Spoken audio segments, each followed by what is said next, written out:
Today I'm doing a different video from what I usually do. Today I'm going to talk about my blanket, the one I'm sitting on right now in my bed. This is my 10-year-long, at least, project that I feel like is my only project that I've been working on my entire life without even knowing it, which is so weird. So today I'm just going to tell you guys the story about this patchy, sort of like blanket that I have knitted, and I finished it today and I want to talk to you about it with you guys because it's kind of like a cute, fun story time sort of video. So when I was a kid, I was a very stubborn kid and I always wanted to be best at everything. And at my school, you know, there were always these trends going around, and I bet you guys had the same too. You know, we would like have sticker books and people would want like the most exciting and extravagant or like the most stickers. And every time there was a trend like that, I'd need to be the one that was going to be the best or have the most or anything like that. And I ended up with the biggest like sticker book collection and the most like Littlest Pet Shop when we traded those. And now I'm stuck with like 130 Littlest Pet Shop, which is like way more than anyone else had. And there was something else that we did with these blankets things.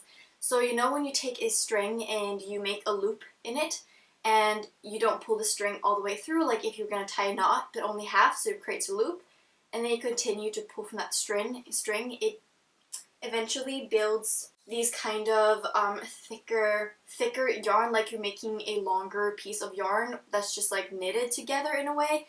And what we do at my school is that we make these balls out of them. So we take yarns from home or from whatever, from school, and we just like do this thing with our hands like while we're doing anything else.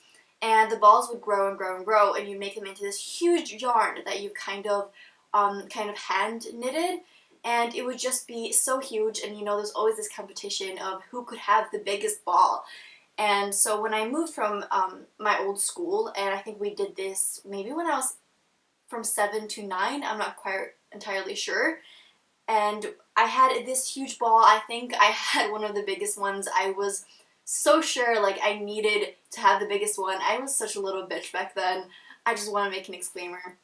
And so this big ball I've been carrying with me to all the rooms I had, to my parents, my mom's, my dad's, in different places and homes we had, and I've always had this ball with me everywhere.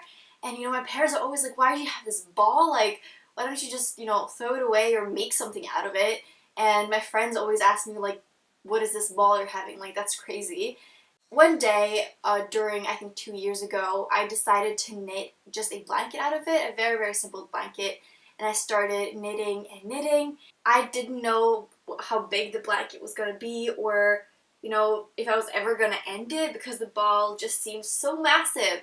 Here I am today, just finishing the blanket, and yes, it's huge, but it's all patchy. It has loads and loads of different yarns, like the ones that I've hand knitted with different, like more than one strings, and loads and loads and loads of colors. And I haven't patched up like all these strings yet, but I really want to show you guys. We have some fussy parts here, some thicker woolen parts.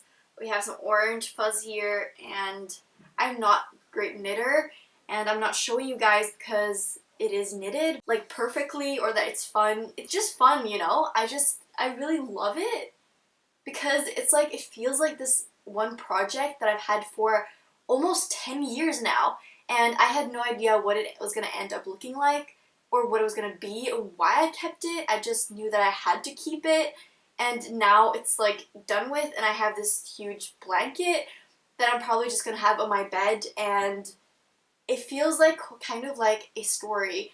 I don't know where all these yarns came from, but it's like a big tapestry, you know?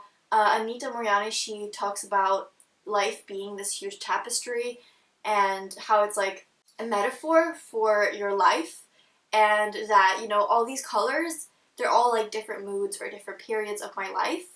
And this dark blue color might be kind of depressing and not very nice, but together it forms like a unity in the whole blanket. And here is like super colorful, and here it's kind of patchy, and I think this yarn even has like coffee stains on it, but together it just creates this beautiful blanket. I'm absolutely in love with it.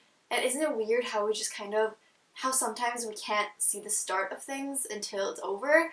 And so this blanket just reminds me of all these metaphors and all these things that are just really, really great. And now I have a physical thing that will remind me of all these things that are really, really important. And I simply wanted to share with you guys how magical this is and how magic can be everywhere in like everyday life. And even if your life is miserable, you have to look for these magical things that will eventually happen to you, and this blanket is like one of them. And that is the story of this blanket. Hope you guys enjoyed this video. I hope you guys have something like this yourself, and comment below if you have something that you didn't know you were working on and then you had to work on it, or like an item that represents something to you. I'd love to know. This is kind of a pretty personal storytime video. I hope you guys liked it, and if you want more, then comment below or like this video. That would really help me, and I will see you guys soon. I wish you all a magical day. Bye bye.